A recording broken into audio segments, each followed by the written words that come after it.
Indian വിപണിയിലേക്കുള്ള വരവറിയിച്ച് ആഗോള electric വാഹന ഭീമൻ Tesla 13 തസ്തികകളിലേക്ക് ഉദ്യോഗാർത്ഥികളെ തേടി ലിങ്ക്ഡിൻ പേജിൽ കമ്പനി പരസ്യം നൽകിക്കൊണ്ട് ഇന്ത്യയിലെ റിക്രൂട്ട്മെന്റ് നടപടികൾ ആരംഭിച്ചു.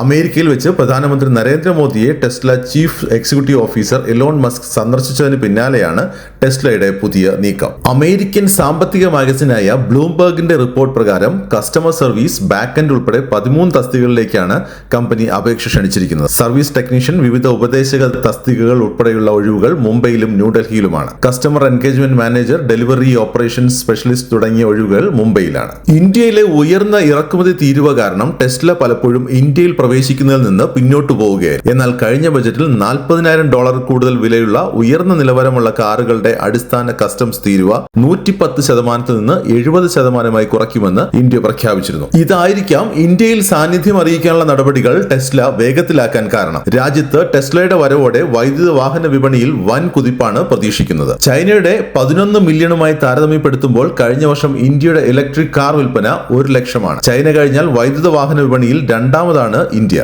2023 ഓഗസ്റ്റിൽ ടെസ്ലയുടെ ഇന്ത്യൻ വിഭാഗമായ Tesla Indian motor and energy പൂനെയിൽ ഓഫീസ് തുറന്നിരുന്നു. പൂനെയിലെ വിമൻ നഗറിലെ പഞ്ച്ഷിൽ ബിസിനസ് പാർക്കിലാണ് ഓഫീസ്. 5850 ചതുരശ്ര അടി വിസ്തീർണമുള്ള ഓഫീസിന് 11.65 ലക്ഷം രൂപയാണ് പ്രതിമാസ വാടക നിശ്ചയിച്ചിട്ടുള്ളത്. പാട്ട കാലാവധിയുടെ മൊത്തം വാടക 7.72 കോടി രൂപയുമാണ്. 2023 ജൂലൈ 26 ഇത് സംബന്ധിച്ച് കരാർ രജിസ്റ്റർ ചെയ്തിട്ടുള്ളത്. 2021 ജനുവരിയിൽ ടെസ്ലയുടെ ഇന്ത്യൻ വിഭാഗം ബാംഗ്ലൂരിൽ രജിസ്റ്റർ ചെയ്തിരുന്നുവെങ്കിലും തുടർ നടപടികളിലേക്ക് കടന്നിരുന്നില്ല.